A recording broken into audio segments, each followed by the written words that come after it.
to be back in Iowa. Thank you all for coming out. I want to begin, though, for a moment with something serious. We're going to talk about some serious issues in a moment, but I want to talk for just a moment and ask if you join with me in a moment of prayer, because yesterday we lost 4 Marines. We had 1 more Marine who was shot, a sailor was shot, and an officer was shot. One of those 4 Marines, I just found out on the way over here, was from Grantsburg, Wisconsin. And they all matter. Each of the others who are come from other parts around the country, but certainly for us as a native in my home state, the state where I live right now, but it's important for all of us to just think about the families of the 4 fallen Marines, and certainly to pray not only for them, but to pray for each of the other 3 and their families for full recovery. So we just pause for a moment and pray for them.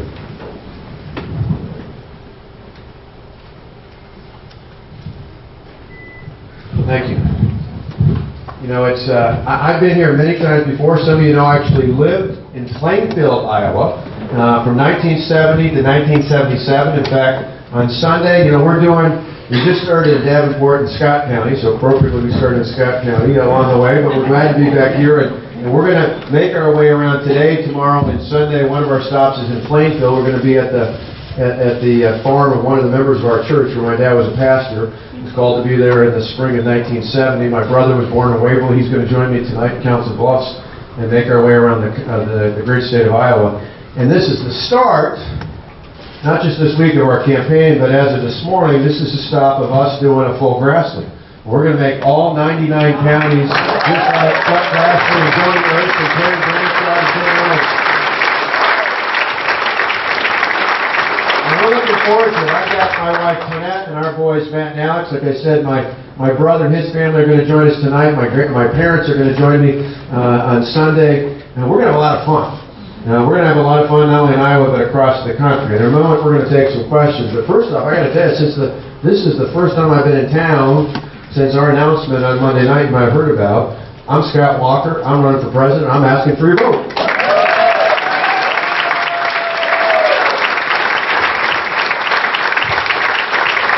And if you saw a little bit on Monday night, hopefully you saw all of it, but if you saw some of it, you saw that I made reference to some of the influences in my life, not only my parents and my grandparents, but a number of veterans who had a major impact on my life, and I appreciate all the veterans who are here and the families that support them. But one of the things I mentioned was those veterans remind me that America is a can-do kind of country. We just got a government in Washington that can't seem to get the job done. Well, you know what? It's not too late. Help is on the way. We can turn things around in this state.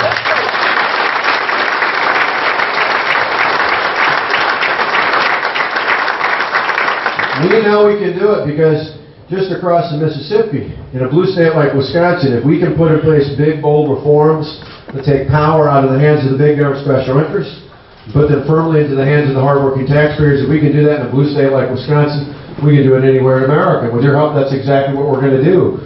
I think Americans are looking for new, fresh leadership. Leadership that has big, bold ideas from outside of Washington, and the kind of leadership that can actually get things done. That's what we've done in Wisconsin. That's what you've done here in Iowa and other states across the country. We need to do it in our nation's capital. And we're going to talk all throughout this campaign, and we're going to talk in a few minutes, I'm sure, with some of the questions that you got about 3 key things. The pillars of our campaign are talking about reform, growth, and safety. Reform, talking about transferring power from Washington into the hands of hardworking taxpayers in states all across this country. That's real reform. Talking about building an economy. Building an economy where everyone gets to live their piece of the dream, the American dream. That's pro-growth. And talking about ways in which we can protect our children and our grandchildren from radical Islamic terrorism and the threats around the world. That's important.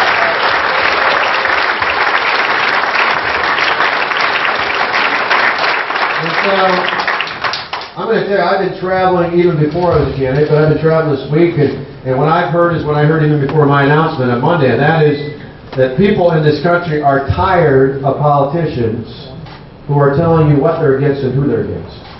I think Americans want to vote for something, and they want to vote for someone. So today, in the days and months to come, I'm going to tell you what I'm for, how we're for a better America, and how we're going to get there. I'm not going to worry about any of the other Republican candidates. We got a great field of Republicans out there. In fact, I think that just shows the optimism that Republicans have that we can put a new president who will help turn this country around. So I'm not going to speak ill of the others. But I will tell you this, there are two kinds of candidates emerging in this field on the Republican side. There are fighters, people who have been in Washington fighting. There are fighters who fought but have yet to win those battles. And there are winners, people who have won elections and re-elected and things of that nature, but largely have not taken on the big fights over the last couple of years. What I believe makes us unique is we've done both. We have fought the good fight and we have won those fights. Not just at the ballot box, 3 times in 4 years in a state that hadn't gone Republican for president since 1984. So we know how to win in a battleground state like Iowa, like a handful of others within this region. But more importantly, we know how to win the battles. If you think of a list, if you made a list of common sense conservative reforms in this country, I don't think you could point to one that we haven't accomplished across the way in Wisconsin, a blue state. If we can do it there, we can do it anywhere in America, and certainly in our nation's capital.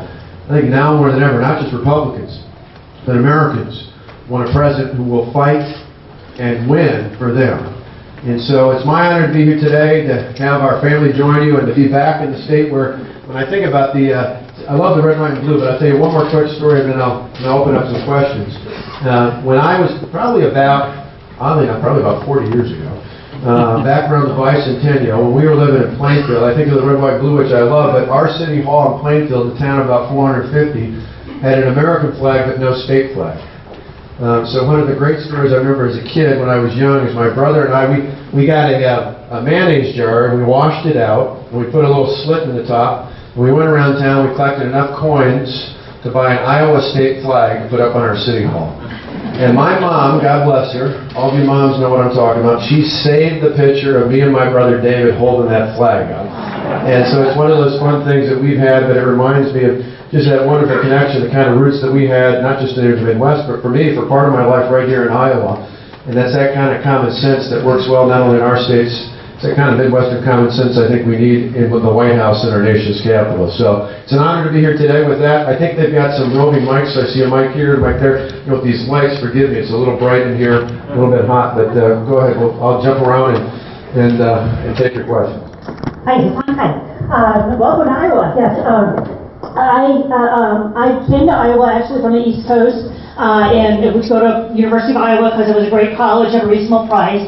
And I love Iowa. I stayed here for a long time, right, and love the quality of life, you know, but not too many people and, you know, enough space and things like that. But it gets increasingly harder to keep a job in Iowa. Right now, I telecommute and work out of my house, right, for a company in Minnesota, but there's increasing pressure. Why don't you come to Minnesota when I really would love to stay in Iowa? Have any ideas about how we keep the rural life that we like? Yeah, no, it's incredibly important. And we've seen after this recession, while things have slowly gotten a little bit better, they haven't gotten as much as we'd like, and particularly in rural parts of this country. I've seen it when I visited here. I certainly see it in my own state. You know, there's many challenges. One of them is even with things like Dodd-Frank that was supposedly going to go after the big banks.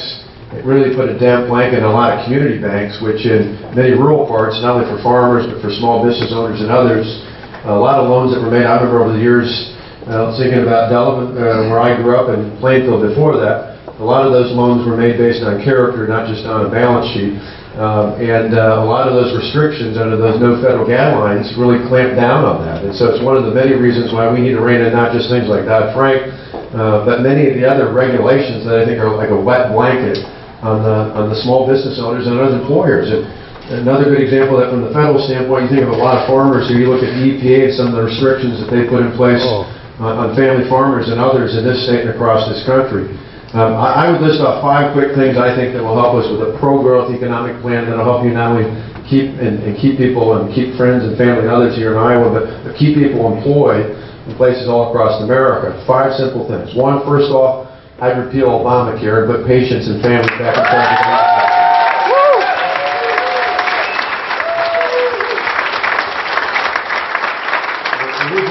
Because a lot of small businesses in particular have been hit with huge premium increases. The so-called Affordable Care Act is anything but affordable. Now we need to replace it, but with something, again, that puts patients and families back in charge, that's driven by the market, that can help small businesses as well as people survive going forward. Secondly, is what I talked about overall with regulations. I'm all for enforcing common sense But we got to pull in the bureaucratic red tape. It's out of control at the federal level, to a certain extent, many times at the state and local level, particularly in Washington. I put a moratorium in when I came in as governor on new regulations. I think we need to, at a minimum, do that in Washington, and probably go back and start pulling back and repealing all the other bad regulations this president and his administration put in place. Third,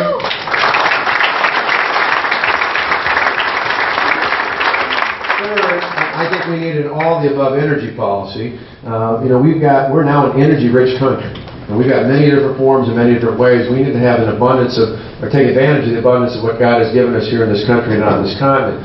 So that means having as many different energy options as possible, not the least of which would be nice if we had a president who would actually approve the Keystone Pipeline to give us another one of those options.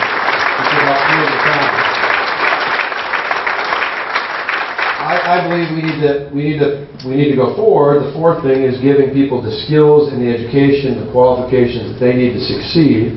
And that means really, and when doing that, that can help people find careers that pay far more than just the minimum wage, and find many different career options out there. And it's not just in our traditional four-year colleges and universities. In many cases, it's sending money and power from Washington back to the states, and in some cases back to local governments, for schools, and even in many cases for things like two-year associate degree programs and apprenticeships. Because I know I've talked to Governor Branstad about this, his work on STEM education. We're trying to do some of that in Wisconsin and elsewhere. We put a greater emphasis, because in advanced manufacturing, in IT, in healthcare, and construction, and transportation, there's a lot of jobs out there. Unfortunately, a lot of people, particularly young people, as well as those seeking second careers, don't necessarily have the skill match with those, and that's something where I'd love to give those resources to Governor Branstad, my friend, and the lawmakers here in Iowa, in Des Moines, and lawmakers in Madison and Springfield and other places, as opposed to Washington, where they're far removed. And then the last thing is, I think we need to put in place more tax relief, both for individuals, so that as individual taxpayers, you can keep more of your hard-earned money, but also to lower the tax burden on employers, because for a lot of our small and mid-sized businesses in particular, they're not competitive on a global basis. So we've seen a lot of businesses, unfortunately, send jobs overseas. I think getting our rates competitive again would allow more of those jobs to come back from overseas, to put more of our fellow Americans back to work. So those are the sorts of things I would hone in on. I think we do that not only help here in Iowa, I think it would help across the country. Thanks. I'll give it back and forth.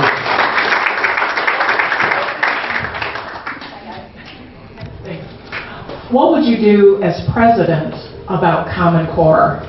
Because we've got it here in Iowa, and it seems to be a state-by-state thing, but the feds seem to be controlling the money. And so how could we escape that? Well, I oppose Common Core. I think it's a big problem. I oppose a nationwide school board. But you're right. I mean, it's a little bit, we've looked at, it's something when I first ran in 2010, it didn't even come up. It was not an issue I even knew about. It wasn't just until a couple of years ago that I had parents and teachers and other interested people that came to me. And so we've been working at the state level to try and make some changes, because it was in place. We're weird in the sense that there's only a handful of states that have an independent superintendent of public instruction. Somebody's elected separate from me. So I have to change the law to change things. So we've been going out. We just pulled back something in our state budget that said schools are not required to use that, and we defunded what's called the Better or Smarter Balance Test, which is based on Common Core. But nationally, the big way to get at that, and then the larger issue beyond just Common Core, is I think we're better off if we take the power and money in many different areas, but particularly for education, and send it back to state and local governments. Not getting rid of the funding, but sending it back to where people are at. Much more effective, much more efficient, much more accountable to the American people. Now, I bring this up sometimes when I'm on the stump, I'm inside, so I'm glad I still have it, but I always say, where would you rather spend this dollar? In Washington? Or at your kids' or grandkids' school? I think most of us would rather spend it in our school, where you don't have all that money skimmed off the top with all the bureaucracy in Washington. Instead, you can decide, and that means Iowa and Wisconsin and Illinois, but New York and Texas and California and Florida may all have very different ideas about what's important when it comes to education. So why not push those decisions back to the state and to the local level? Now that's a big idea. That's a big, bold idea when it comes to reform, and it's something I'd like to push and work with the Congress on right off the bat within the first 100 days. And I wouldn't limit to education. I talk about Medicaid, other social services. I talk about transportation and workforce development. I think there's a whole bunch of areas where we'd be better off sending that money and that authority back to the state and local government. Now, for a lot of Americans, that'll sound like a new idea. And it is a big new idea.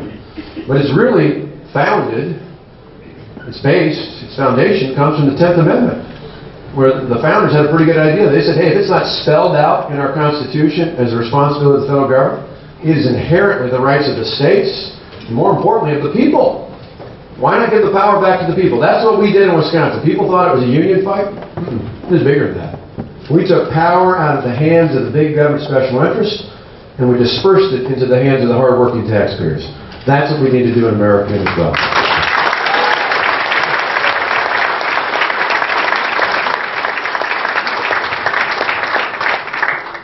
Governor, you mentioned early on that another group of people had just lost their lives due to a gunman. As president, what would you do to reduce gun violence in this country?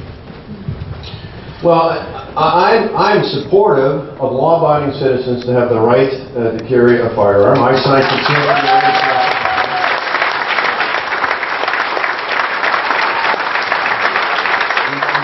I believe it is appropriate that law-abiding citizens have the ability to protect themselves, their families, and their loved ones. And I particularly believe in this last tragic case, there's a number of things that are involved and we need to look into, but I think that the federal law that prohibits our heroes, our men and women in uniform, from being armed at places like this recruiting center needs to be changed so that we can protect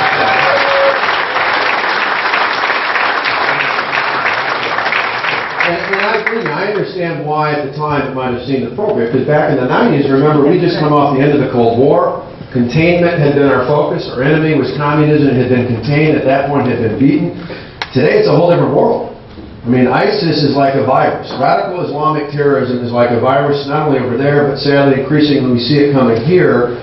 And when we have a president and people like Hillary Clinton who advised him, who believe in this lead from behind mentality, I think it puts not only our military, but our American people at odds, or at a safety risk. But specifically to your question, because I want to get to the heart of it, I think part of it was a combination of things. I think, one, we need to give law enforcement in this country more support for those who are doing their job, professionals out there, we need to give them support for them to do. And along with that means giving them training. Some of you may know here in the introduction, I come from Milwaukee County. Some of you may be familiar with my friend, the sheriff from Milwaukee County, David Clark, who's very appropriately stood up and defended good professionals and said, as I have said, that law enforcement needs to have not only initial training, but ongoing training to make sure they're doing what they're supposed to. And if someone does something wrong, like the guy did in South Carolina, not recently, but the police video, remember, from a few months back, Sheriff Clark and I and others spoke out and said this guy needs to be terminated, needs to be prosecuted. But for the vast majority of men and women in uniform in this country are doing their job under tremendous pressure every day. And we need to support them. In addition, though, to that, I think there's a number of other things. A lot of our areas, and it's not just in urban areas, but across the country, where there are changes we need to make to deal with some of the challenges in those areas. It means strengthening the family. I think if you look at the data, there's a lot of families in many different ways that raise children in different difficult circumstances, but the data shows that children who are raised in intact two-parent households are more likely to graduate from high school, they're more likely to get a good job, they're more likely to live a life free of government dependence. I think the federal government needs to do more to support strong families in this country. That begins by getting rid of the marriage penalty. It continues with changing welfare policies that discourage fathers from being involved in the lives of their children. We need to do more to strengthen families, to provide more good education choices, to provide more economic opportunities. We do all those things and then allow the police to then crack down on the people who are breaking the law, particularly with illegal firearms. I think all those things will help the issue be raised.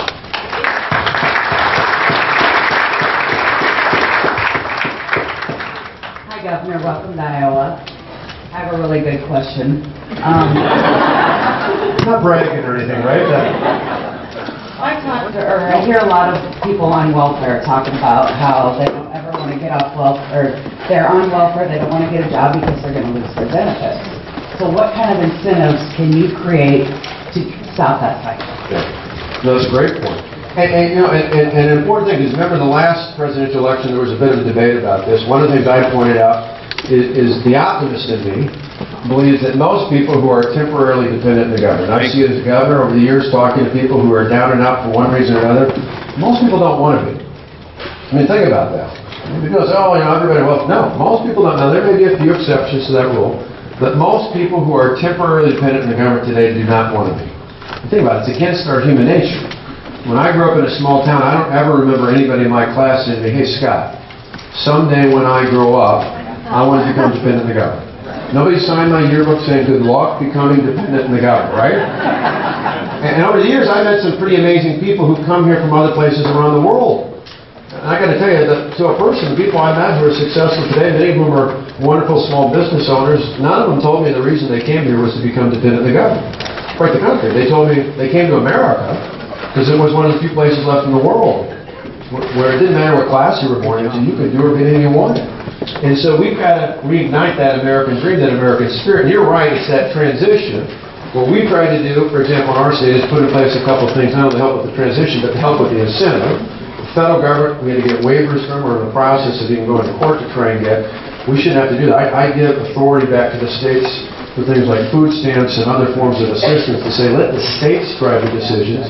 They're much more innovative. In my state, I've said the last couple of years, if you're an adult who's able to work and you want a welfare check, you got to be enrolled in an employment training program because I know I can find you a job if you have those skills.